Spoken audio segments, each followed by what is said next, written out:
nangyari sa Israel at sa Gaza. Nung October 7 pa 'yon.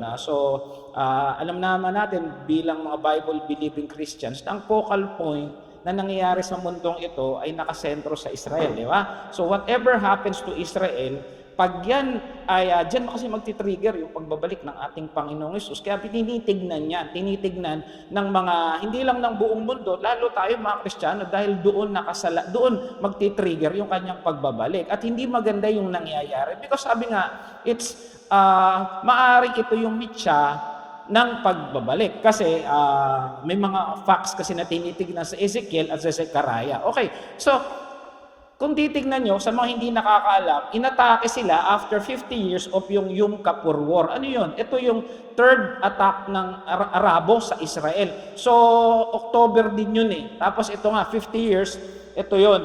Nung inatake sila ng Egypt. Ilang beses sila inaatake, ilang beses na napakarami na. Pero ito, parang malubha. Sabi nga nila, nag-declare sila ng war. Kasi alam naman natin, sinabi nga ni Pastora sa akin last time na may nangyari sa Israel. Sabi ko, parang sanay na ako kasi nangyayari naman talaga yan. Pero this time, nag-declare sila na war kasi grabe. Tapos last day pa ng Sukkot o yung Feast of Tabernacle. So maraming significance yung pangyayari no October 7. Tapos within ilang oras lang yun, 3,500 rockets were fired from Gaza to Israel. Ganun kagrabe.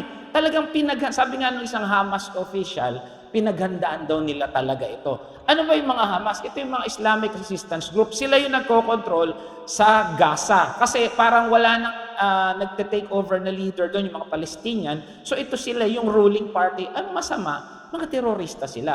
Wala silang pinagkaiba sa tawag dito, Al-Qaeda at ISIS. Kaya ganun sila katindi.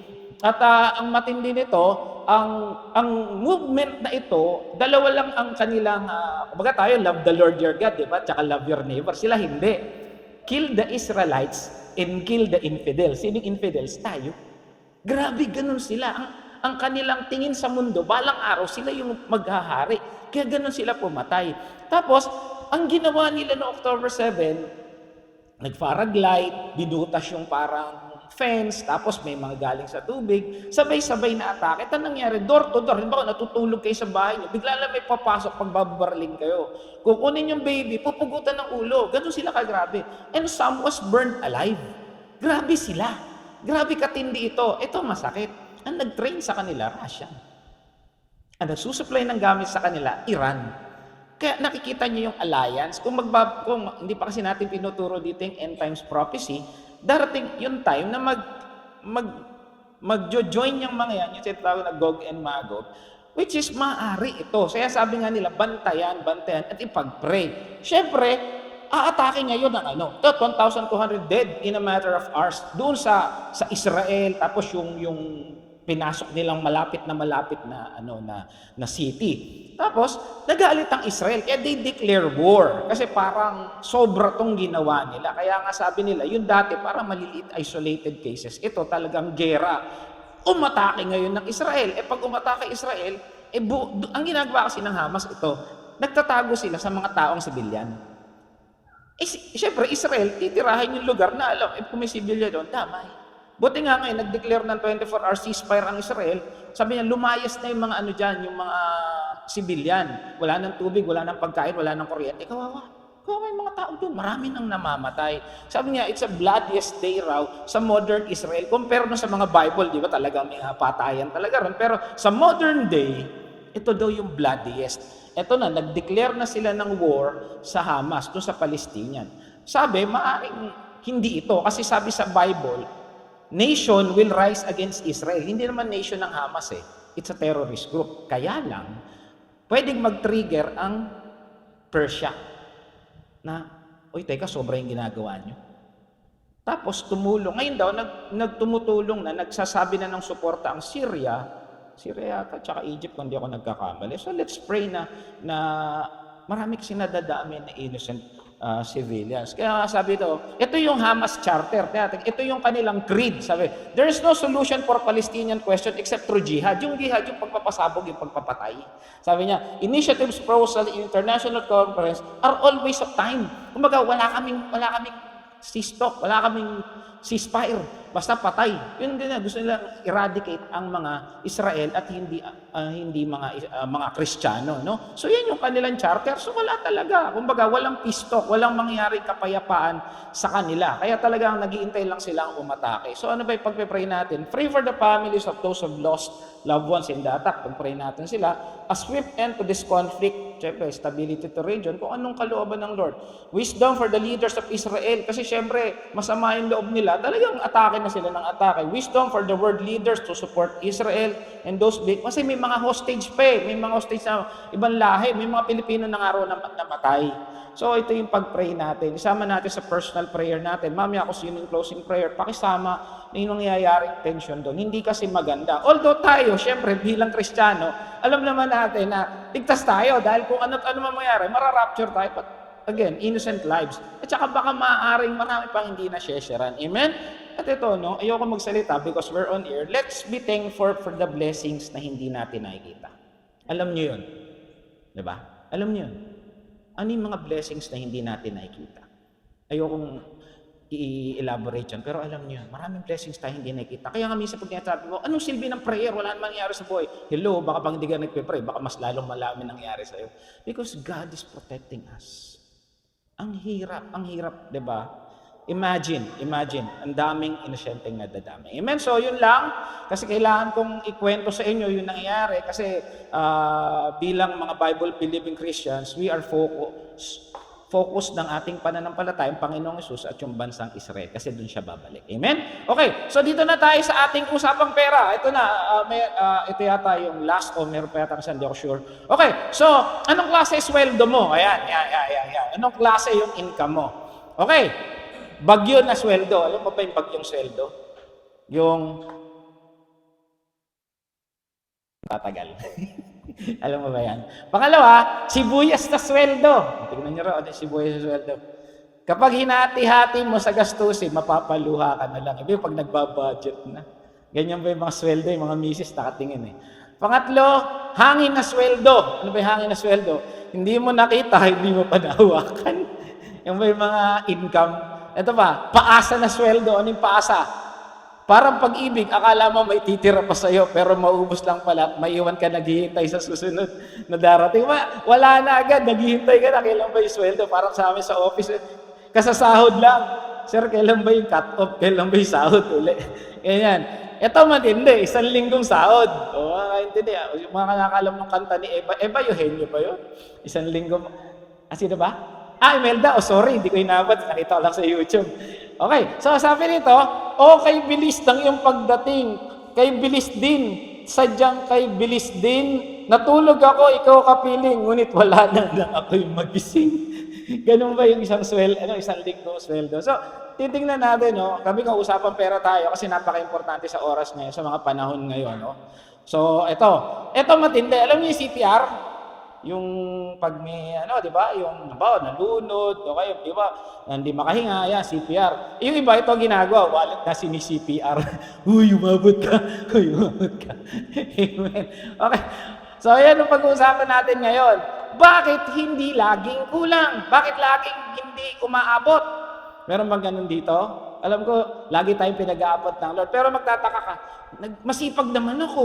Nagtitipid naman ako. Kumakayod naman ako. Bakit laging kapos? Pastor, nasa biyaya na tayo. Bakit ganyan pa din? Tingnan natin kasi may mga biblical principles. So ito yung main verse natin pero titignan pa natin. May mga tatalunan tayong verse. Haggai 1:4-11. But before that, ano yung background yan? Ito yung pabalik na sila galing sa exile from Babylon. Pinayagan na sila ni King Cyrus sa mga 50,000. So nung pagbalik nila sa Israel na in ruins, tandaan na ang Israel mula sa, alam natin sa Biblia, lagi na lang inaatake yan. At ito na naman, sabi ko nga, sa modern day time, ito yung pinaka-bloodiest. So sanay sila, napalayas pa nga sila sa Israel eh. So bumalik sila, yung templo nila, kasi sentro ng kanilang pananampalataya ay ang templo. Kaya nung pagbalik ng 50,000, headed by Zerubbabel, kung di ako nagkakamali, nung 536 BC, tinayo na uli yung foundation ng templo. Kaya lang, for some reason, biglang huminto. Bakit? Yung mga tao naging complacent. Ano yung complacent? Naging, okay na yan. Nandyan na yung, yung foundation. Bakit? Kasi mga nakapaligid sa kanila, nauudyo ka na sila. Na unahin nyo muna yun. Sabi, they become self-centered. Inuuna na nila yung sarili nila. Saka na yan. Wag na muna yan. Sakaan mo na yung si Lord. Pwede naman yan. Mabait naman si Lord eh. Maiintay naman ni Lord na maayos yung templo niya. Parang tayo ngayon. Pag Korean novela, mas may oras tayo. Pero pag church, isang oras lang, naiinip na. Tama? Pag basketball, ako tunta ako sa basketball, lalo na nung laban ng Gilas. Kahit overtime yung papanoorin ko. Tama, mga mahilig sa basketball. Pero pag sa church, si pastor, ang tagal naman ni pastor, may date pa ako. Diba? So parang ganun sila. They got complacent nauudyo ka na sila nung mga nakapaligid sa kanilang hindi naman mananampalataya. Amen? Okay. So, ito yung kwento. Hagay, tama. Ito si God ang nagsasalita. Tandaan sa Biblia, no? Isasama natin to sa pag-aaral ng salita nyo. Tatlo lang ang laging nag-uusap sa Biblia. Una, Hudyo, ang kinakausap. Pangalawa, Christian, and then non-Christian. Tatlo yan. Basta titignan nyo sino yung nag-uusap sa Biblia. Kasi napaka-importante, lalo na pag nagbabalangkas na kayo ng salita ng Diyos. So dito, si God yung nagsasalita. Lagi yung titignan, sino yung nagsasalita, sino yung kausap. So ang kausap ni God, yung mga Jew o mga Israelita. Sabi niya, tama ba na naninirahan kayo sa masagana at maayos na bahay? Ngunit wasak naman ang aking templo. Sabi niya, bakit kayo kay ayos-ayos ng mga bahay-bahay nyo? Pero yung templo ko, bulok, sira. Sabi niya ganon. Hindi ba niyo napapansin nangyari sa inyo? Ito na. Minsan ito pala. Marami kayong niyasik, ngunit kaunti lang yung naani. Parang pagod na pagod ka sa trabaho, pero yung sahod mo parang laging kulang. Mga pagkain na kayo, ngunit may pagkain nga kayo, ngunit kakaunti naman at hindi kayo nabubusog. Parang, bakit ganun? Ang dami na namin sinaing pero hindi kami nabubusog. Parang laging kulang. May alak nga kayo na iinom, ngunit hindi naman sapat upang magbigay ng kasiyahan. Parang laging kulang sa iyo yung income mo. Parang laging kapos yung inyong income sa bahay. Sabi ito, may damit nga kayo na isusuot, giniginaw pa rin kayo. Parang kabibili mo lang, gusto mo na naman bumili. Parang everything, sabi nga nung kanta, never enough. Di ba? Sabi nga, parang lahat kulang eh. Sabi nga, giniginaw pa rin kayo sa taglamig, kumikita ngayon nga ang mga manggagawa, ngunit kinukulang pa rin. May nakakaranas ba ng ganun ngayon dito? Amen? Amen. Okay. Sabi dito, alam nyo kung bakit? Ayan, sinabi ni Lord, no? Hindi ako nasisiyan sa mga ginagawa nyo. Kaya pumunta kayo sa kagubatan at kumuha ng trosong gagamitin sa muling pagtayo ng templo upang kayo masayan at do'y mabigyan ng karangal. Sabi niya, sige, kumuha na kayo ng troso. So God is commanding them. Remember, pag nagbabasa ng Biblia, titingnan nyo kung may utos ba, kung may command ba, may pinapagawa ba. Tandaan, ang Biblia is a book of law. Sabi nga na nun, o kahit na tayo ay nasa grace, meron pa rin tayo mga dapat gawin. Amen? Okay, sabi dito, umaasa kayo nga ani ng masagana, ngunit kayo nabibigo, at ang kaunting ani na inuwi ninyo sa akin, akin pang isinambulat.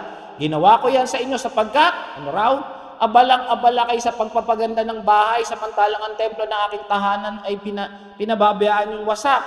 Pinababayaan nyo yung pagiging Hudyo ninyo. Kasi pag Hudyo ka, meron kang bond kay Lord. Parang tayo, since we are Christians, bago lahat, si Lord, kaya sabi, di ba, love the Lord, your God with all. Pag sinabing all, lahat. Ang unang dahilan ng buhay mo ay ang pagiging Kristiyano mo. Amen? Iyon ang dahilan kung bakit kahit hamog ay hindi kayo napapatakan at ang inyong mga pananim ay hindi lumalago. So may reason daw. Matinding tagtuyot ang pinararanas ko sa buong lupain, sa mga kabukiran at kaburulan, sa mga inaning butil, sa mga bagong alak, sa lahat ng ani, sa lahat ng tao hayop, at sa lahat ng pinagpapaguran ninyo. Sabi niyo, ako mismo. Kasi bakit? Hindi niyo ako inuuna eh. Diba? Ang creed nga natin, love the Lord your God. Hindi na kailangang isa-isahin yung kutos. Meron eh. Kasi yun yung command sa atin ng Lord is to love the Lord and then to make disciples of all nations. Lalo ngayon, napaka-importante because anytime, di ko alam. Pero sabi ng iba, ito na raw. Sabi naman ng iba, let's not speculate, but let's just be aware and let's pray. Which is sa akin, yun ang gusto natin. Yun ang gusto kong gawin natin lahat. Huwag tayo mag-speculate na ito na nga yung end, but Let's just continue to live a normal life but be prayerful. And let's focus on evangelism. Kasi paano kung ito na nga? Paano yung mga kamag-anak nyo hindi pa nasyesharan? Di ba? So ang focus natin, huwag matakot, mag-evangelize. Amen? Okay. Sabi dito sa Corinthians 4:2, moreover is required in stewards that want to be found faithful. Ang mga stewards daw, faithful. Ganun ang mga Kristiyano. Ganun na sinasabi sa kanila. Being stewards, kasi lahat naman ng meron tayo belongs to kanino? To God. Lahat ng meron tayo, kay maliit yan, kay malaki, kay Lord yan. So alagaan mo yan. Huwag sabihin, hindi, pinaghirapan ko to. Because some people will say, ako naghirap nito. Hello, yung buhay mo kanino galing? Matalino ko, kaya ako nakabili ng mamahaling sasakyan. Hello? Sino nagbigay ng talino mo? Sino nagbigay ng kalakasan mo? Paano kung bigla ka magkasakit? Si Lord ang nagbigay ng lahat. That's why we have to be faithful in everything we do. In everything na meron tayo. Alagaan natin. Sabi ko nga, gusto mo na magandang bahay, yung banyo mo nang gigitata. So, stewardship ang gusto ng Lord kasi lahat to, pinahiram lang sa atin. Amen? Okay, sabi dito, why is it never enough? Ito, bakit hindi napupuno? Yun din yung sinasabi kanina niya, di ba? Kaya hindi enough, may butas. Anong gagawin sa butas? Dapat takpan. Amen? Kasi may butas at may butas, dapat takpan. Yun ang title ng pag-aaralan natin, How to Close the Holes. Unang-una, pay your dues. Magbayad.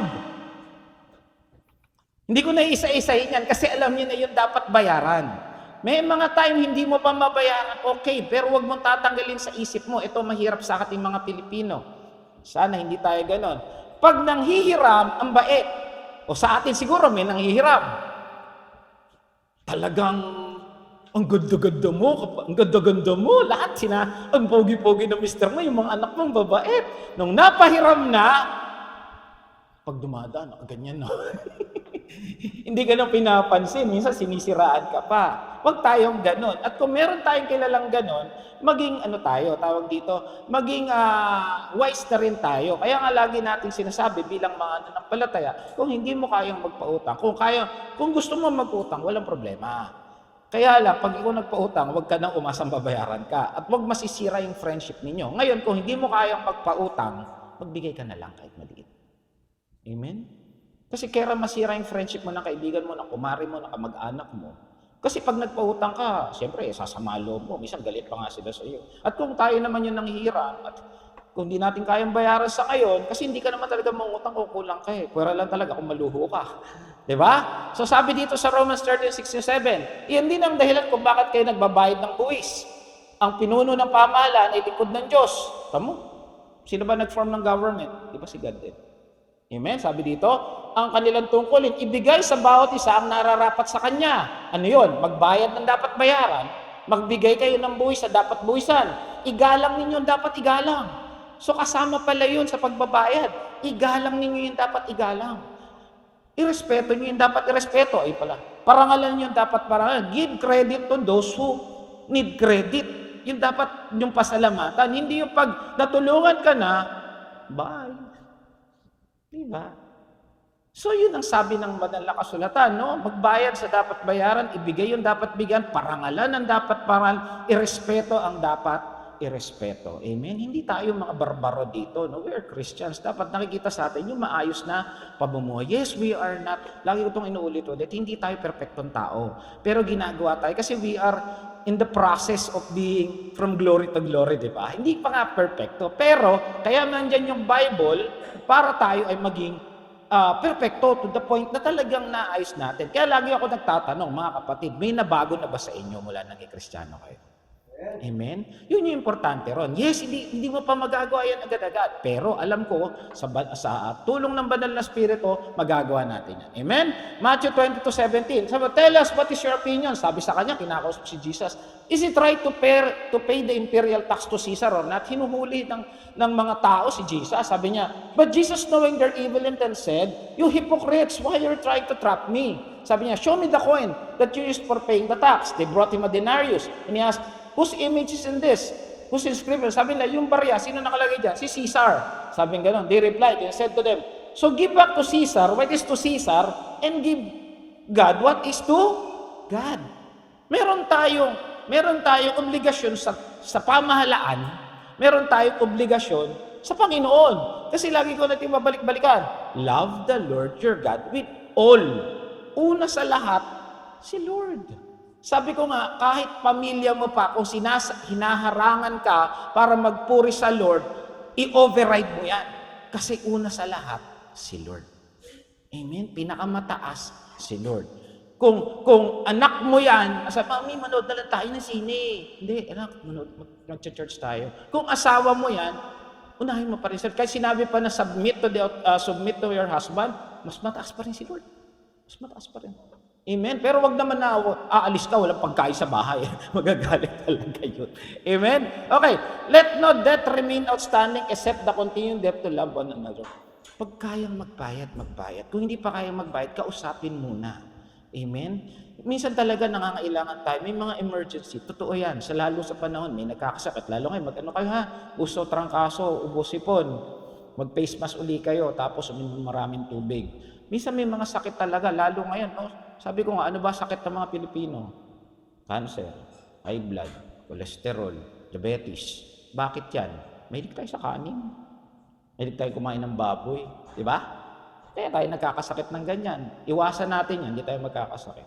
Nababase ang sakit ng mga tao sa kinakain nila. Pansinin niyo mga Amerikano, sakit nila lahat. Sa utak, Alzheimer's, Parkinson's, ano ba yung isa? Dementia. Mahilig sila sa karne. Di ba? So, base ang kinakain ng tao sa magiging sakit nila pagtanda nila. Amen? So, ingatan natin ang ating health. Kaya minsan, nangungutang tayo kasi may nagkasakit sa bahay, wala kang mabunot. Amen? Pero sabi, magbayad. Okay? A wicked borrow, do not repay. Ito masakit. Ang sabi sa Biblia, wicked borrower pag hindi nagbabayad ng utang. Amen? So, magbayad.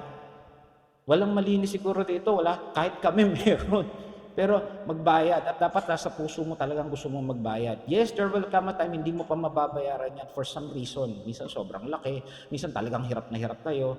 But pray to God, Lord, ayokong mamatay na wicked borrower. Amen? Okay, sabi ito mahirap. The borrower is a slave to the lender. Minsan ito dahil nga may utang ka sa ate mo, pag nakita mo siya, ating ganda ng damit mo. Uy, ang ganda-ganda ng bahay mo. Lahat na lang pinupuri mo kasi hindi ka makakontra Kasi meron kang may utang na loob sa kanya Di ba? Yun ang mahirap. Lagi kang slave sa pinagkakautangan mo. Tama ba? Di ba? Slave ka sa pinagkakautangan mo. At kung tayo naman yung nagpapautang, huwag naman natin gamitin yan. Para utos-utusan sila. May utang to sa akin, utusan ko nga. Huwag ganun. Amen? Kaya sabi, a borrower is a slave to the lender. Ito mahirap nga. Minsan may naghahabol sa'yo na wala naman naghahabol Sabi ito, mahirap may utang. Wala namang humahabol sa'yo, pero laging kinakabahan. Andiyan na si Judith. Uy, baka andiyan yung mga naniningil. Di ba? Pag may utang ka, hirap. Alam ko yan. Amen? Mahirap may utang. Kaya sabi ng Lord, magbayad. Kasi hanggat hindi ka nakakabayad, may butas talaga. May butas. At pag talagang hindi mo kaya, Lord, tulungan mo ko, laging may milagro ang Diyos. Ang mahalaga, yung puso mo, gusto mong magbayad. Ang mahirap, kinakalimutan mo na, lumayas na lang tayo dito. Huwag ganun. Hahabulin tayo niyan. Dapat yung puso mo, Lord, gusto kong magbayad, kaya hindi ko lang kaya. Alam niyo yan, Lord. Alam ng Lord ang pinagdadaanan. Makugulat kayo, lagi may milagro. Amen? Pangalawa, always budget. Mga nanay, marunong bang mag-budget? O siya raw, marunong. Amen? Dapat marunong mag-budget ang mga nanay. Kasi nanay, sino ba Hindi ko alam Iba kasi tatay nagbabudget Pero siguro rito, puro nanay ang nagbabudget. Marunong ka dapat mag-budget. Hindi yung pagdating ng sahod o ng pera o ng arawang kita, tara noon tayo sine, kahit tayo Jollibee. Di ba? Dapat marunong, hinahati na, kahit na sahod sibuyas yan, yung pag hinahati na naiiyak ka na. Budgetin mo pa rin. Sabi ito, laging butas kung di kayo marunong mag-budget. Tama ba? Kasi, minsan nga wala pang A15 Bakit wala na to? Huwag kayong papadala sa tukso ni Shopee at ni Lazada. Lalo na 10-10, 11-11, 12-12. Pre-shipping. Di ba? Tapos, wala kang pera. Ano ba yun? Escalator na lang. Ano ba escalator? May G-loan pa. Tinutokso kayo nun. Tinutokso tayo nun. Di ba? May G-loan, may escalator. Maraming ganun ngayon sa apps Di mo mabayaran. Sige, ito na lang, escalator. Uy, may tubo yun. Kung hindi mo naman kailangan niya, huwag mo naman bilhin. Papalit tayo ng iPhone casing. Maganda yung tsinelas, maganda yung bag. Minsan, pag nakikita mo na, yung pangit. Amen? Sabi nito sa Luke 14:28, sabi nito, suppose one of his wants to build a tower. Won't you first sit down and estimate the cost? Di ba pag gagawa ka ng bahay, pinapag-aralan mo muna magkano yung babudgetin na kailangan. Di ba pag nagpagawa ng mansion ng church, yung nagpagawa ng church si Pastor Joby, dahil di ba pinag-pray natin magkano kailangan? Kasi dapat alam mo kahit estimate lang. Sabi dito, this person begins to build and wasn't able to finish kasi kulang hindi mo pinag-aralan. Di ba? Pag-aaralan mo, ilang pako, ilang kahoy, ilang bubong. Di ba? Ganun talaga. Lahat binabudget at ganun din sa bahay. Kuryente, tubig, di ba? Yan naman, pagkain, emergency fund. Ano ba yun? Bakasyon fund. Huwag siya maglagay kayo ng gano'n kung meron. Dapat nagbabakasyon din. Kahit naman hindi malayo kasi kailangan nyo. Kailangan ng tao yan. Eto, huwag mag-party kung walang pang-party. Yung iba kasi ganito tama? Wala akong pinapanood to. In general to, kasama kami dito. Uy, birthday ng anak natin, tara. Wala tayo Tara, mangutang na lang tayo. Hanapin natin si Bombay. Di ba? Huwag bili ng bili kung walang pambili. Sabi ko nga, ito si Lazada at si Shopee, tukso yan Tukso yan. Huwag magluho kung walang panluho. Uy, nakita ko, ang ganda nun Tara, bili tayo. Amen? Huwag magyabang kung walang iyayabang. Lalo sa panahon ngayon, mga kapatid, hindi baling mukha kang wala, may pera ka. Kaysa man mukha kang meron, wala ka naman. But sad to say, ito katotohanan ng buhay ang tao tumitingin sa itsura. Tama ba? Pag mukha kang wala, pumunta ka sa mall, di ka papansinin. Bihirang-bihira ang papansin sa'yo na sales lady. Minsan nga, kakabila ka sa Jollibee, pag nakita ko lalaki, ganun lang yung kahira. What's your order, man? Lalagay lang sa iyong menu, di ba? Tama? Pag hindi mo alam, ano yun? Ano ba to? Ito yan, ma'am, meeting, bla, bla, bla, bla, bla. Hindi mo nga alam, kaya po tinatanong. Iba, di ba, minsan mag-order ka sa Japanese restaurant, di mo alam, ano yung katsudon, o yung mga don, si Don Pepot, di ba? Hindi mo alam kung ano yun Kaya ka nga nagtatanong Di ba, iba naman yung salita na Japanese, iba galit pa nga pag nagtuturo, pagkakain ka sa Tokyo, ano ba yung mga ano mo yan? Di ba paliwanag? Ito tuloy, beef chicken na lang pagpipilian mo. Kasi yun na naiintindihan mo Di ba? So, di baling magmukhang wala, pero mayaman ka pala. Kaysa naman mukha kang meron, wala ka pala. Amen? Hindi ko alam mo kilala niyo isang napakayaman, isang pinakamayaman tao sa buong mundo, si Warren Buffett. Bilyonaryo. Yung bahay niya, 30 years ago, yun pa rin ang bahay niya. Yung kotse ng bulok, yun pa rin ang kotse niya hanggang ngayon. Amen? Pag sobra pera mo, magtayo ka foundation. Hindi lang sa yan, hindi natin maiuwi sa hukayan. Amen? 1 Corinthians 16:2, first day of every week, each one of you should set aside a sum in keeping with your income. Sinabi ni Pablo na pag ikaw mananampalataya, dapat nagbibigay ka sa gawain talaga. Sabi niya, magtabi ka. When I come, no collection we have to be made. Pag dumating ako, hindi na maghahanapan pa kayo. Ay, wala akong dala Inutos yan. Sabi nga kasi, bakit? Diyan nalalaman kung talagang sa Diyos ka. Kasi ang pinakamahirap bitawan, pera. Kaya nga, give your 3 T's, time, talent, and treasure. Your oras, your talent, and your treasure. Can you give this to God? Amen? So, sabi na ni Pablo, maglagay ka na. Sabi niya ba, 10% ba? Nasa sa'yo yan kung paano ka pinagpapalaan ng Lord. Ang gusto ng Lord, cheerful ka pag nagbibigay ka. Alam ng Lord magkano talaga sa'yo. Yun nga, pinagpe-pray ko yung isang message yung kay Safira at saka, kaso hindi pa nire-reveal ng Lord sa akin. Sino ba yung asawa niya? Si Safira at saka Sapiro ba? Si Ananias, yun.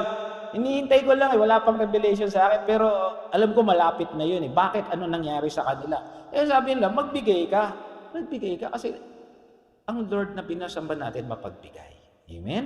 Kaya karapat-dapat ng lahat ng kanyang mananampalataya ay magpapagbigay. Amen? So ito, si Lord dapat ang una sa budget. Ayan. Sabi go to the unjust sluggard, be wise. Kaya kami ni Pastora, alam nyo, alam namin pag-uulan lumalabas yung mga langgam. Mga ilang linggo yan, araw, dito uulan na. Marunong sila mag-ipon, marunong sila magsinop. Mahirap yung pagdating na yung may problema, tsaka pala maghahanap. Ang hirap nun, yung wala ka man lang mabubunot. Kaya talaga maglagay kayo ng emergency fund. Kahit lagay mo sa garapon, lagay mo kay piggy bank, lagay mo sa kawayan, lagay mo sa bangko. Importante may mabubunot ka kahit magkano lang. Hindi naman yung mukhang kawawa pag talagang kailangan dali sa ospital, wala kang pang, di ba kailangan yung deposito, tama ba? Pang-deposito. Tapos ang layo-layo. O sabihin mo, meron naman government hospital, ang layo sa inyo, di ba? Amen? Why store up choice food? Yung iba rin, nag-store food. Why, ang nilalagay na choice food, yung mga mamahalin. Ibig sabihin, talaga nagtatabi sila ng portion para sa pangailangan. So always, budget. Pangatlo, ano yung una? Pay your dues. Ano yung pangalawa? Always budget. Pangatlo, think God first. Dito ako magsisentro, mga kapatid. Kasi, kaya nagagalit si Lord sa mga Israelita nung panahon ni Zerubbabel, hindi inuuna ang Diyos. Kaya nakita nyo, di ba? Sabi ito, may kilala ka bang ganito?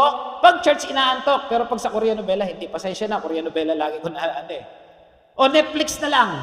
O Fernando po na lang, kasi ako yun Pero pag sa church na, nag-aaral ng, hindi na sa church, nag-aaral lang ng Bible, nagbabasa, nagpe-pray, minsan ka nagpe-pray, Lord.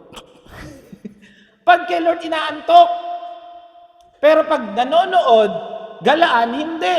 Ano pa? Pag sa church malayo, ang layo ng church, pastor, umambon. Pero pag galaan, una-una. Tayo tong lahat. Hindi kami ligtas dito. Pag sa church, late. Pag pasyalan mo na lagi. Amen? Tayo ba to? Tayo ba to? Think God first. We are Bible-believing Christians, mga kapatid. Amen? Pasensya na, tinatamaan tayong lahat. Ako rin, tinatamaan. Pag gusto sa to, pag church natatagal lang kay pastor, pag gusto, pinapanood kahit overtime, okay, ako yun. Pag overtime, laban ng Hinebra, tsaka yung Bear Area Dragons, kontua ako. Sabi ni pastora, matulog ka na. Yan na. Bukas, ang hirap bumangon. Pag may church, ako hirap bumangon. Amen. Pag gusto mo, pinapanood mo, kahit overtime, okay ka lang manood. Pero pag sa church, tatagal lang kayo sa nagpipreach, ang tagal naman ng exhort, yung prayer, ang haba-haba. Yung nag-praise and worship, ang haba-haba. Ganun ba tayo? Are we thinking God first? Pag sa church, ayaw tumulong, pero pag sa ibang tao, tulong ng tulong. Think God first. Nakita niyo yung nangyari yung sa Hagay, nagagalit si Lord. May damdamin ng ating Diyos na sinasamba. At una ang Diyos, una talaga dapat ang Diyos. Ano pa? Pag sa church ayaw magbigay, pero sa iba, gastos ng gastos. Saka na yung church, maintindihan man ng Lord dyan. Saka ka na lang tumulong. O wag na sa church. Alam mo may kailangan, di ba? Mayroong verse. Pag alam mo kaya mo magbigay, magbigay ka. Amen. Ano pa?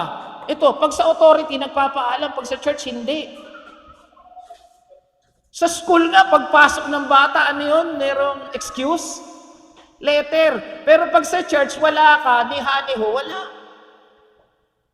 Napagalitan kami noon. Meron kami nangyari ganyan, pastor Lumibang kami, bilang na bilang kami din noon Tinitrade kami. Amen. Think God first. Hindi to kami. Tayong lahat to. Pag sa church, pag sa office, sorry, hindi po ako makapasok. Diba? Nagte-text. Kasi obligasyon mo yun Sa church, may obligasyon ka din. Kasi una si Lord. It's not about me and Pastora. It's not about Pastor Joby or Brad Emmanuel, mga leaders. No. It's about God. How are we treating God in our daily lives? Doon tayo nakikilala. Amen? Ang tanong, inuuna ba natin? Kasi si Lord, pag hindi inuuna, nagagalit din, sumasama ang loob. Pastor, grace period na. Yes, kaya nga mas lalo tayo mas maga kasi grace period na Grasya at biyaya na. Mas mahiya tayo, hindi na nga law Amen? Ang sabi ni Hagay, ginawa ko yan sa inyo sapagkat abalang-abala kayo sa pagpapaganda ng inyong bahay. Samantalang ang templo ng aking tahanan, pinababayaan ninyong wasak. Pastor, law yan. Nasa law period dyan. Kaya nga, nasa biyaya na tayo. Hello? Nasa biyaya na tayo, mga kapatid. Nasa biyaya na tayo. Huwag nating gawin panangga yung biyaya. Kasi sabi nga ni John MacArthur, wala nang tithes sa Old New Testament. Tama, walang tithes sa New Testament. Pero biyaya na yan Kaya huwag mong lagyan ng numero ang pagbibigay sa Diyos. Liwanag ba? Di ba? Di po ako nagpaparinig kasi kami rin tinatamaan. Lahat po tayo tinatamaan para mga nanonood. No? Hindi po nagpapatama si pastor kasi yun po yung sinasabi ng Biblia. Kasi Biblia po yun. Eh. Sabi nga, verse is the voice of God. Amen? Sabi ito, ayaw naman dar, sumobra. Paki-click nga, pastora. Ayan. Ayan, okay na. Una, dapat si Lord sa lahat. Amen? Ito nakakatakot mga kapatid. Natakot ako dito. We are a Christian country. Tama? Tabi mo ng Catholic. Kasi hindi nakikita ng mga anak sa kanilang magulang yung dapat ginagawa. Ano nangyari ng isa to? Pera ang nagpapaikot sa mundo. Pakinig kayo mga nanay, mga magulang, pati nanonood. I can do all things through. Hindi millennials to, Gen Z yata to eh. Sikat na vlogger to. That strengthens me. Huwag tayo magplastikan. Grabe, no? Gusto nyo anak nyo ganyan? Gusto nyo anak nyo ganyan? Kasi nga, hindi nakikita sa magulang. Pag hindi nakikita sa magulang, hindi makikita sa... Huwag mo naman hayaan makita sa anak mo. Ano pa isa? Si Brian Boy. Sikat din to eh. Going to church is a waste of time. Hindi ako naniniwala sa Diyos. Kawawa itong mga taon to. Kawawa. Gusto nyo ba yung anak nyo ganyan? Gusto mo yung apo nyo ganyan? Ikaw nasa langit sila. Kasi ikaw tumanggap ka kay Lord. Sila hindi mo napakitaan ng tamang asal. Hindi naman inuuna ni Mama at ni Papa si Lord. Okay lang pumunta o kaya hindi. Amen. Zimbabwe. Sakit. Natamaan ako dito. Nasasaktan ako. Amen. Kaya nga tayo, di ba? Ang natin bata eh. Kasi naniniwala pa rin ako sa salita ng Diyos. Sabi, train a child where he should go so that when they are old, they will not depart from it. Amen? Sabi dito sa Mark 12:30, ibigin ng Panginoon mo ng buong puso, buong pag-iisip, buong lakas. Buo. Wala ka nang ititira sa sarili mo. Kahit pera yan, kahit oras yan, kahit talento yan, una sa Lord lahat. Amen? Kaya nga yung kanta kanina, I'm trading my sorrows. Kahit na malungkot ka, mag-church ka, kahit may pinagdadaanan. Pero lang, talagang hindi mo kaya, wala namang problema pag hindi mo talaga kaya di ba? Alam ng Lord talaga yon. Pero kung kaya mo, pumatak lang yung ulan, umambon, Pastor, di ka makaka-church, malakas ang ulan eh. Patak lang yun. Kaya nga, praise the Lord nga, pag nung nag-jail ministry tayo, nabasa kayo ng ulan, praise the Lord, pero hindi kayo nagkasakit. Kasi nawakan tayo. Amen? Colossians 3:17, gawin niyo lahat sa pangalan ng... Remember, we are a Bible-believing Christians. And if we're a Bible-believing Christians, then we should obey what God is telling to us. Hindi pwedeng Zimbabwe. Hindi po ako nagsasabi niyan, Biblia po. Amen? So whether you eat or drink, whatever you do it for the glory of God. Amen? Lahat tayo pinagpapala ng Diyos one way or the other. Huwag niyo sasabihin, hindi naman ako pinagpapala ng Lord, hindi na ako mag-church. Kapatid, yung buhay mo. Kaya ka nandito, mahal ka ng Diyos. Tignan nyo yung nangyayari sa ibang bansa. Nakakaawa. Tanungin ko nga kayo. Merong isang pagsusulit. Hindi ko lang naisama to eh. Tanong. Maayos ba yung tinutulugan nyo? Hindi, tanong pala. Ano yung definition nyo ng mayaman? Ayan. Ano yung definition nyo ng mayaman? Ano yung definition nyo ng mayaman? Magandang bahay. Ano pa? Maayos sa kwarto. Ano pa? May mansyon. Ano pa?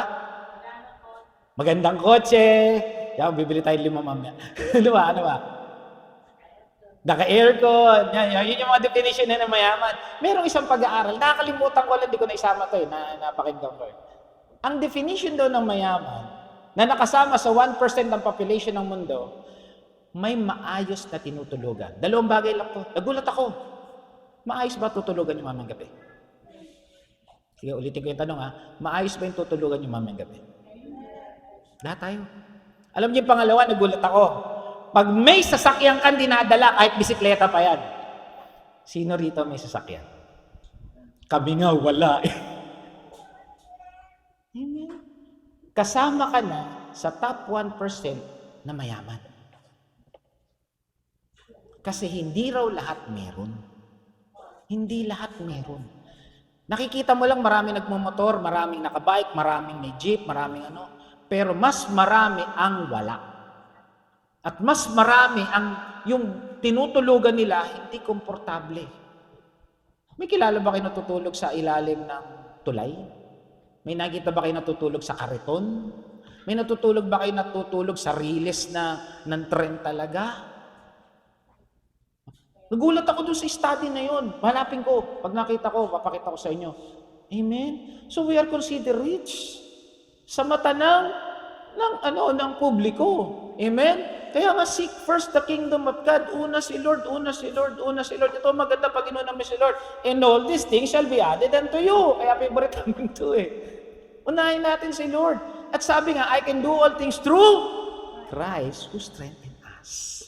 Kaya natin to sa biyaya ng Lord. The reason why you are here today is because God has put you today. At sabi ito, bakit una ang Lord? Ito, nilikha niya tayo para saan?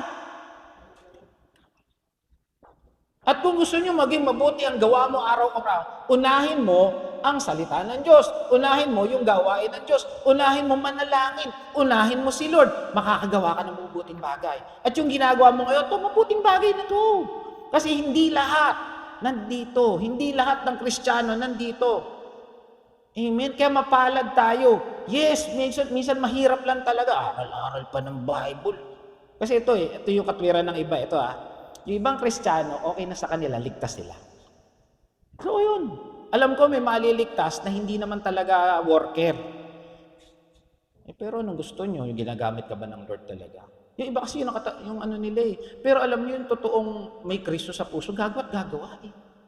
Kasi yung totoong nagmamahal, kumikilos.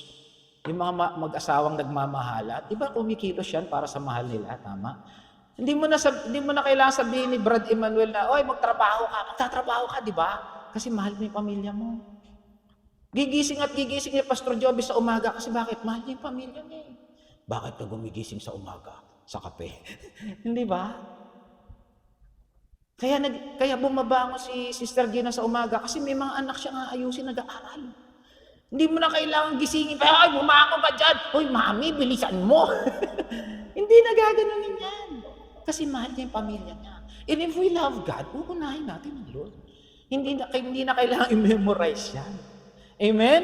God greatest and to do good works. Sabi ito tandaan. Kung saan ka dali ni Lord, dapat gumagawa ka ng kabutihan. Praise the Lord, nandito kayo ngayon. Kaya dapat gumagawa kayo ng kabutihan. Kasi dito ka dinala ng Lord. Alam kapatid, meron akong testimony sa inyo. At tinamaan ako. Kasi nung nandun pa ako sa Dubai, si Pastora lang nandito, tapos may mga leaders sila, yan, si Pastor Joby. Bakit ni Pastoral yan, may ganun, ganyan. Sabi ko, kung nandyan lang ako. Ganun lang, lagi ko mentality nun. Honestly, ganun. Kung nandyan lang ako, makakatulong ako, nandyan lang ako. Kaya nung bigla ko pinauwi ng Lord, sabi ko, parang lalaki yung church. Sabi ko talaga sa isip ko yun, kasi nandun na ako. Mali pala yun. Mali yun. Hindi ako nandito para lumago yung church. Nandito ako para palaguin ang church. Ulitin ko. Hindi tayo nandito para gamitin. Nandito tayo para palaguin ang church. We need the church to grow. Hindi tayo nandito, ba't ka nandyan? Hindi, kailangan ako dito. No, hindi ganun.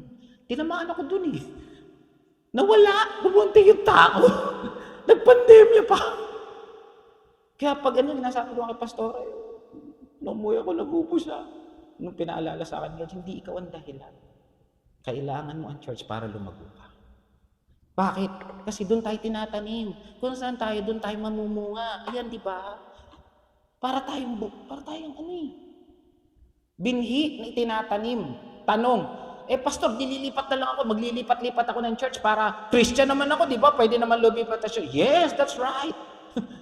Kaya lang, hindi ka mamumunga. Narinig ko ito sa isang pastor namin noon eh. Hindi ka mamumunga kung talon ka ng talon ng church. Kung nasan ka ngayon, doon ka mamunga. Kasi doon ka gagamitin ng Lord. Hindi the other way around. Hindi ka nandito kasi kailangan ka rito. Kailangan mo to. Kasi dito ka palalaguin ng Lord. Di ba mas maganda yun? Yan, palapakan natin Panginoon. Amen. It's not the other way around. Kahit na ako, kaya pala ako nilala ng Lord para palaguin. And true enough, mas marami kong alam ngayon kaysa nung nandun ako. Kagagraduate ko lang sa seminaryo na nagturo sa akin, mga profesor. Nung nandito na ako, mas lalo akong lumalago. Hindi baliktad. Hindi ko kayo pinapalago. Si Lord nagpapalago sa inyo. Pag ginagamit ako ng Lord, ako pinapalago ng Lord. Kasi bakit? Ako una nag-aaral eh. Tama, Pastor? Yung mga nagtuturo? Bago kayo tayo ng Lord dito, ikaw yung pinag-aaral niya. Hoy, Wendell, wag ka matulog, mag-aral ka. Hindi ako pwedeng tumayo dito na hindi ako nag-aaral. Ano ituturo ko sa inyo? At ganoon din kayo, balang araw. Pag tinayo ka na ng Lord, hindi pwedeng, okay na yun. Isang verse na lang. No? Magbabasa ka pa rin. Ano yung lead by the Holy Spirit? Pag nag-aaral ka at nandito ka, ililid ka ng Holy Spirit. Amen? Amen? Kaya sabi dito, let's be thankful to God, pinamumunga niya tayo dahil sa lupang pinagtanungan sa atin.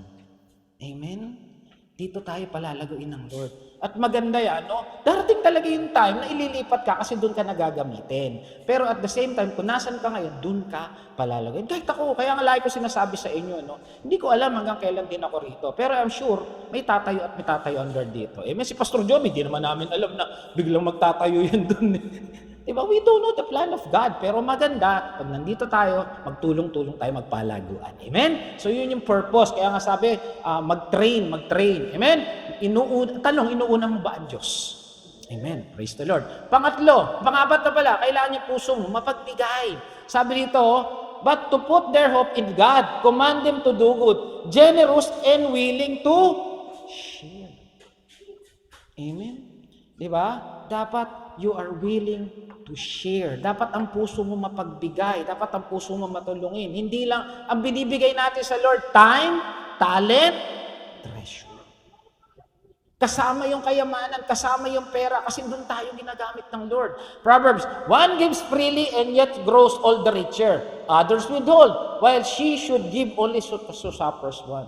Pag daw nagbibigay, kung bumabalik sa'yo, mga kapatid, ilang beses ko na nakita itong mga verses na to sa totoong tao. Minsan nag-uusap kami ni Pastor, bakit kaya ito si ganito? Bigay ng bigay, pero di nawawala. Bakit? Si Lord na nagbabalik eh. Totoo yan, kahit kasabihan. Pag may tinanim, pag may sinuksok, pag nagbigay ka, ibabalik sa'yo ng Lord. Dahil lagi ko masasabi yung pag nagbigay ka, bukas ang palad. Lalagyan ulit ng Lord. Pero pag inanon mo, malalagyan pa ng Lord. Subukan niyo mga kapatid, sabi nga sa Malakay 3:10, test me in this, says the Lord. Pastor, wala nang tithes eh. Biyaya na nga tayo, di mas lalo na. Pero sabi ko sa inyo, kung gusto niyo makita yung buksan ng langit, Malakay 3:10 eh. Amen? 2 Corinthians 9:6-7, for God loves, sino rito cheerful giver? Amen? Dapat nagbibigay, dapat tumutulong. Kaya dapat sa pagdating sa Pasko, bigyan niyo ako, hindi, joke lang. Amen? Proverbs 3:28, do say to the neighbor, ito sinasabi ko kanina, pag kaya mong tumulong ngayon, wag mo nang pagbukas-bukas. May nanghiram sa'yo, 500 lang naman. May 500 ka, uy, Mari, wala, kailangan sa school ng anak ko. Sabi ko, huwag na sabi, sige, balik ka bukas. Kaya mo nang bigay ngayon eh. Kaya mo nang bigay ngayon. Huwag mo nang pagbukas-bukasin pa yan. Amen? At pag nagbigay, pag nagpautang pala, huwag mo na ito ipabalik sa'yo. Para hindi masira pagkakaibigan nyo. Yun yung tinuro sa amin din sa Dubai eh. Kaya kami doon, hindi na nag-uutangan. Pag lumapit doon, Brad, meron ka ba dyan? Ganun na, hingian na eh. Ganun na eh. At maganda sa church. Pag meron talagang immediate na pangailangan, nagbibigay yung church, nagbibigay mga kapatiran. Amen? Kasi doon nagtutulungan ang church. Amen? As ito sa Acts, it is, tandaan, it is, pakibasa, 1, 2, 3, it is more blessed to give than to biblical yan. Diba? Bakit tayo nagtuturo ng usapang pera? Kasi gusto natin na maging daluyan tayo ng pagpapala. Why God wants you to give? Give. It will. Ang bait ng Lord kung titignan natin. Alam niyo kung susundin lang natin talaga yung prinsipyo ng Diyos, lahat makabig sa atin. Give and it will be. Diba? Pag, delight in the Lord and He will give you the desires of your seek. Ano ba yun? Seek first the kingdom of God and His righteousness and all these things shall be. Pag titignan mo yung ang bait ng Lord. Sabi niya sa Malakay 3:10, Kahit hindi tayo kasama doon. Sabi niya, di ba? Bigay mo lahat. Bigay mo yung buong ikapo at tignan mo kung hindi ko bubuksan na durungawan ng langit. At hindi kita magkakaroon ng salot. Pag may binigay, binabalik ng Lord eh. Alam niyo ba't niya sinasabi pa yan? Hindi naman kailangan ng Lord ang pera natin. Para makita niya yung puso natin. Sabi nga, di ba, pag nanliligaw, yung mga niligawan dito, di ba, talaga nagbibigay ng love letter? Ng teddy bear, di ba? Kung ano-ano, chocolate. Kasi pinapakita mo mahalin. Nung sinagot, wala na. Nung asawa na, wala nang binibigay. May binibigay pa ba? Nagtingin na yung mga mag-asawa. No? May binibigay pa ba sa inyo? Ha? Wala na ba? Sahod na raw, sahod na. Buong sahod. Amen? Amen. And then last yata to. Cure the greed. Kasi pag nagbibigay ka, hindi ka nagiging greedy. Tama? Kasi pag hindi ka nagbibigay, sakim ka. He who gives to the poor will lack nothing. Ito pa, he closes his eyes to receive many curse. Pastor, pag nasa biyaya, hindi na tayo kasama sa curse. O, tama naman talaga, hindi na tayo kasama dyan. Pero, kasama pa rin tayo sa hindi nagbibigay. Pag nagbibigay ka, hindi ka pagkukulangin ng Diyos. Kami po, saksi po kami dyan. Alam niyo maintenance ko, 6,000 plus buwan-buwan. Iba pa yung maintenance ni Pastora. Magkano lang po ang sahod ko? Amen? Hindi po malaki sahod ko kasi hindi naman ako nagtatrabaho sa Makati. Nandiyan lang din naman ako sa Novaliches eh. Kahit na network administrator pa ako, maganda yung posisyon ko, hindi po malaki sahod ko. Pero sigurado ko sa inyo, hindi kami nagkukulang. Amen? Ngayon nga, may malaki na naman kami bayarin eh. Hindi ko alam paano namin babayaran eh. Pero alam ko, ipoprovide ng Lord ang lahat ng kailangan. Dahil sabi niya, di ba sabi niya, I will provide all your needs. Sino ba rito pinagkulang na ng Lord? Wala siguro. Meron na ba rito hindi kumain ng 3 beses? Ako. Misa nga, sobra pa eh. Amen? Sabi dito, honor the Lord with your riches, with your first fruit, with all you produce, then your barns will be filled with plenty, and it will burst with wine. Inuuna, sa pera, inuuna lapat ang Lord. Why? For the earth is the Lord and everything in it. Lahat naman to galing kay Lord. Kaya nga sabi ko, pati katawan natin, pati galing natin, pati yung buhay natin galing kay Lord. Ba't hindi natin gamitin para kay Lord? Di ba? Amen? Kaya sabi niya, gamutin ang pagiging sakim sa pamamagitan ng Amen? Kaya sabi, sama rin na pala, tapos na. Sabi na, sana matapos na. Ano yung una-una? Pay. Bayad. Ano sunod? Always, budget. Pangatlo, thank God first. Ito yung masakit dito eh. Kasi pag iniisip mo na, gagawin mo na yan. And then, ang susunod, cure the greed. Magbigay. And then, heart of generosity. Nagkamali ako ng spelling dito sa kabila yun. Nagkapalit. Dapat yan ito. How to close the holes? Takpan. Takpan ng pagbibigay. Takpan ng pagsiservisyo.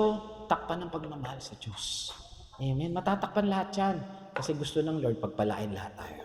Amen. Sabi nga nung nakalala ko, sabi mo, Brad, Plero meron akong ganito.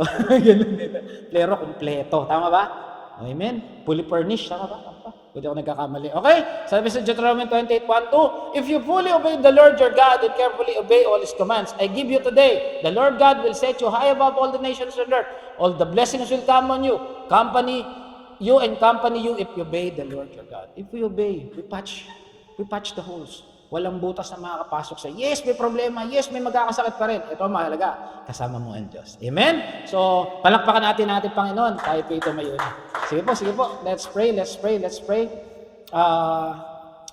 Heavenly Father, Lord, we thank you, we bless you, we lift your name, manay. Salamat, Panginoon, sa kabutihan mo, Lord, na pinaalala mo sa amin na kagaya nung nangyari, Lord, sa panahon ni Zerubbabel, ay dapat unahin ka namin, lalo kami na mga mananampalataya, lalo kami na nasa biyaya. Ang una ng aming puso at isipan, ng aming ginagawa, ng aming sentro na aming buhay at pagkatao, ikaw, O Diyos. Tulungan mo kami magbayad, tulungan mo mag-budget, tulungan mo unahin ka, tulungan mong magbigay, tulungan mong magkaroon ng pusong mapagpasalamat, O Diyos. Salamat, Panginoon, sa mga pamantayan to, sa mga prinsipyo. Sa andalangin namin, hindi lang po namin ito narinig, kundi may pamuhay pa namin. Sa buhay po namin, O Diyos, ikaw lamang lagi ang una. Lord, patuloy mong pagpalain ang buhay ng bawat isa. At alam ko, Lord, mahal mo kami. Dahil sinabi mo, hindi mo kami pababayaan, hindi mo kami iiwan. Maraming salamat po. Ito po sa dalangin namin in Jesus' name. Amen. Palakpakan po natin ating Panginoon. Hallelujah. Sige po, dadako tayo sa ating communion. Sige po, sinong magko-communion? Hindi, ako na raw. Sige po, pag nakakuha na uli ng communion element, mag-pray, humingi ng tawad, humihingi ng tawad, kung mayroong ipagpapasalamat, ipagpasalamat, kung merong, at wag pong kakalimutan na dapat alalahanin natin ang ating Panginoong Jesus. Sige po, kuha na ako. Ang ginawa ng ating Panginoong Jesus sa krus ng Kalbaryo, kaya tayo nandito ngayon. Dahil sa ginawa ng Panginoong Jesus. It's only by the grace of our Lord Jesus. Wag po natin kakalimutan, isama sa panalangin yon, magpasalamat sa mga latay, sugat, sa mga ginawa ng Panginoong Jesus sa krus ng Kalbaryo upang tayo maligtas. Sige po, mag-pray.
Praise the Lord. Sige, taas natin yung tinapay na nagsisimbolo ng katawan ng Panginoong Jesus na binayubay sa krus ng Kalbaryo upang tayo magkaroon ng kagalingan sa ating pisikal na katawan, sa ating mga karamdaman, pisikal, spiritual at emosyonal. Pinahirapan natin Panginoong Jesus dahil mahal niya tayo. Sinugatan, pinahiya, tinuraan, sinaktan para sa ating kagalingan. Taas natin ang tinapay. Sapagkat ito ang turo ang tinatanggap ko mula sa Panginoon, binibigay ko naman sa inyo, nagabig siya pinagkanulo, Panginoon Jesus dumampot ng tinapay, nagpasalamat, pinagpiraperser, sinabi, ito ang aking katawan na inaandog para sa inyo, gawin niyo ito bilang pag-alas sa akin. Kainin po natin ang tinapay. Last po natin ang juice.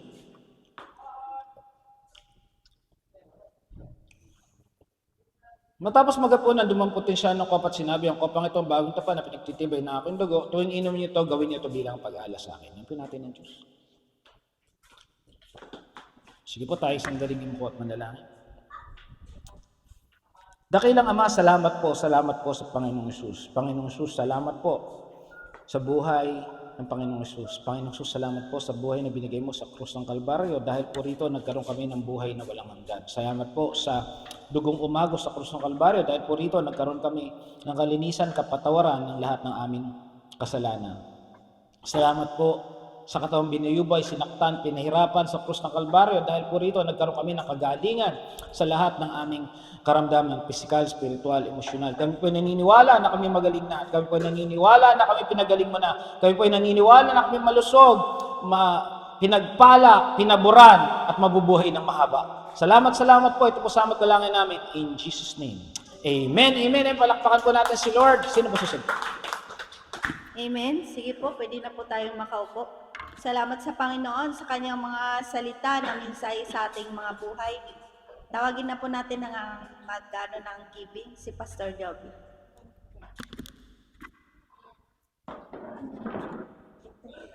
Praise God. May tao po ba?